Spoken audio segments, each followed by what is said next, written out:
Cet auditeur de France Inter nous a offert un petit étron de Noël pour Manuel Valls de retour en politique. Écoutons, parce que franchement c'est tout simplement du pain béni, du petit pain d'épices avec un petit foie gras et un petit verre de vin blanc liquoreux. Tu te regardes cette vidéo avec ça et tu vas voir, c'est quand même super sympathique. Bonjour. Oui, bonjour France Inter et merci de me prendre à l'antenne. Je voudrais dire à Monsieur Valls qu'il a participé sous Hollande à la destruction de la gauche, qu'il a trahi le PS et son candidat Benoît Hamon, qu'il s'est exilé en Espagne et s'est fait jeter, qu'il cherche à se rallier à Macron et n'a pas été élu. Vous devriez avoir honte. Vous êtes le pire des traites, Monsieur Valls. Toute la France a honte de vos comportements. Vous êtes pire qu'un étron. Jean-Noël, s'il vous plaît, je vous coupe. Les insultes n'ont pas leur place sur cette antenne. Si, on peut les insulter. Les étrons, ça s'insulte. Il a bien fait, ce petit gars. Il faut dire les termes quand les gens ils font pas bien leur taf, surtout qu'en plus c'est une personne qui devait parvenir au gouvernement. Attaché au respect des engagements pris. Et donc, je voterai pour Emmanuel Macron. J'en ai un peu assez, ce procès en trahison. Trahison, ouais, c'est ça, c'est de la trahison, exactement. Vous n'avez pas tenu vos engagements, blablabla. Vous êtes l'un des hommes politiques français les plus détestés. Mais... C'est vraiment génial, ça.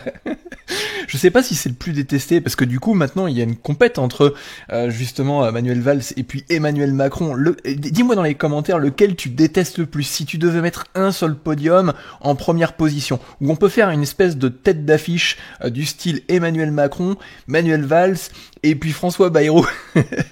Les trois en tête, tu vois, tu mets un petit podium et tu mets ton petit classement préféré dans les commentaires. Je pense que ça fera un beau cadeau de Noël. Je regarderai les commentaires dans les prochains jours et on fera une espèce de podium. Je reprendrai tous les commentaires et je ferai une image où on mettra en tête de liste les trois personnalités les plus détestées de France. Comment peut-on dire ça? Si on est honnête, vous abandonnez ceux qui vous ont élu. Qui peut mettre en doute un seul instant mon patrimoine? Quiero ser el próximo alcalde de Barcelone. Je dis que quoi qu'il arrivait, je restais à Barcelone. Pas si. Ah, il reste à Barcelone. Donc il est plus censé revenir dans la politique aussi. C'était pas le deal normalement, Manuel? Si vous échouez à Barcelone, vous arrêtez la politique? Ah oui, c'est un choix de vie. En revanche... Oui. C'est un choix de vie. Je vais prendre ma truelle et je vais revenir en politique après. Mais d'abord, je vais aiguiser ma truelle. La question c'est, est-ce que vous restez à Barcelone? Oui. Vous restez à Barcelone. Oui, la politique française, c'est terminé. Oui. Si vous ratez, vous revenez en France? Non, c'est un choix de vie. C'est un choix personnel, c'est un choix de vie. Quoi qu'il arrive, je reste à Barcelone. Pas si. Il est marrant, c'est un humoriste. Je pense qu'on va rigoler pendant peut-être un mois ou deux, je sais pas combien de temps. Nostradamus Mélenchon avait dit que le 15 décembre, Emmanuel Macron allait démissionner. Bon, à première vue, il s'est planté. Je pense qu'on peut tabler peut-être sur un petit début février, mi-février, avec une petite motion de censure qui pourrait arriver prochainement. Je sais pas ce que t'en penses. Nous recevons maintenant un personnage attaqué, détesté, moqué, lâché. Ouais, je pense qu'on peut dire moqué. Franchement, ils abusent un petit peu quand même. Mettre cet homme politique-là pour pouvoir aller gérer les affaires d'outre-mer, je pense que c'est du gros foutage de gueule. Et les politiques commencent à vraiment être des spécialistes du foutage de gueule. La politique qui est mise en place à l'heure actuelle, c'est une politique qui ne vise pas à aider les Français, ou tout du moins à essayer de leur trouver des solutions pour moins galérer. C'est une politique qui fait que on reprend les copains, on les met ensemble, et puis on rejoue exactement le même scénario qu'on a joué il y a 10 ans, il y a peut-être 15 ans de ça, où on met exactement la même soupe dans l'assiette et on remange exactement la même chose, nous les descendants, si tu te rappelles de cette expression magnifique de François Hollande, si je me trompe pas, qui traitait les Français de sans-dents. Donc on n'est pas mieux, hein. Aujourd'hui on a Emmanuel Macron qui travaille dans une cage aux folles à première vue, enfin qui travaille dans une cage aux folles il y a pas très longtemps.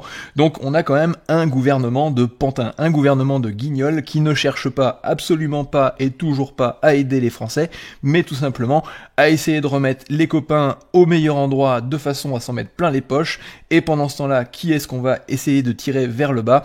Eh bien, c'est tout simplement les Français qui créent de la richesse. Parce que malheureusement, on est un petit peu dans cette situation où tu as les entreprises qui sont en bas du bateau, les pieds dans l'eau, à essayer de faire sortir la flotte de chaque côté pour éviter que le bateau continue de couler, et ça va absolument tout entraîner ce que l'on a aujourd'hui. Et tu as donc le service public qui va dégringoler toujours plus, les hôpitaux, les routes, les services divers et variés, tout ça parce que c'est piloté par une politique complètement gauchiste qui vise à ponctionner ceux qui sont le plus en bas de l'échelle pour pouvoir faire croire aux gens qu'ils vont être capables de sauver et de redresser la France. Or aujourd'hui, on est vraiment dans une situation extrêmement compliquée, au bord de la faillite, et je trouve que pour terminer cette vidéo, cette image est quand même assez sympathique et représentatif de France 2027. C'est mon petit logo, j'ai créé ça il y a pas longtemps, je me suis dit que c'était joli, on pourrait l'estampiller sur toutes les images qui représentent la future France en 2027, c'est-à-dire la France qui est en train de couler, qui est en train de tout simplement sombrer. Alors bon, je ne veux pas non plus terminer cette vidéo en te mettant le moral à zéro, je veux t'annoncer une bonne nouvelle. Regarde dernièrement ce que l'on a fait. On a validé sur cette chaîne une première partie de la rémunération. Et on l'a fait ensemble. Je t'ai montré absolument toutes les statistiques tout au long des dernières semaines. Je t'ai montré d'ailleurs la majorité des statistiques depuis le début du mois de décembre. On a fait grimper cette chaîne-là avec une vitesse éclair puisque on est à plus de 260 000 vues en l'espace de 28 jours. Si tu prends les 90 derniers jours, tu vois, on est quasiment à 300 000 vues. Tout simplement en mettant une petite stratégie en place. Je m'exprime sur un sujet qui m'intéresse. Moi, c'est la politique économique. Mais toi, ça peut être ce que tu veux. Tu peux faire de la mécanique, tu peux faire de la couture, tu peux faire de la danse, tu peux faire de la confiture, tu peux expliquer comment est-ce que tu organises ta semaine. Mais l'objectif, c'est que tu le racontes sur les réseaux sociaux comme YouTube ou encore TikTok. Et à partir de là, en publiant régulièrement, comme des petites graines dans un bon terreau, tu vas cultiver un certain nombre de vues qui vont te constituer une audience, et cette audience-là, par l'intermédiaire de la rémunération YouTube, tu vas pouvoir être rémunéré à montrer exactement ce que tu veux. Et je t'ai montré absolument toutes les choses sur cette chaîne-là, et je t'ai même, si tu t'abonnes, créé des playlists pour que tu puisses t'y retrouver plus facilement, notamment comment apprendre à monétiser tes contenus. Et pour ne pas partir les mains vides de cette vidéo, je te mets un petit tuto qui arrive juste après. Tu devrais la voir s'afficher sur l'écran actuellement.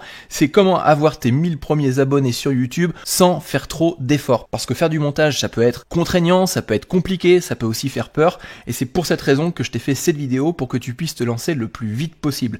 Donc n'hésite pas à cliquer sur cette prochaine vidéo et en attendant, ne te laisse pas faire, exprime-toi dans les commentaires.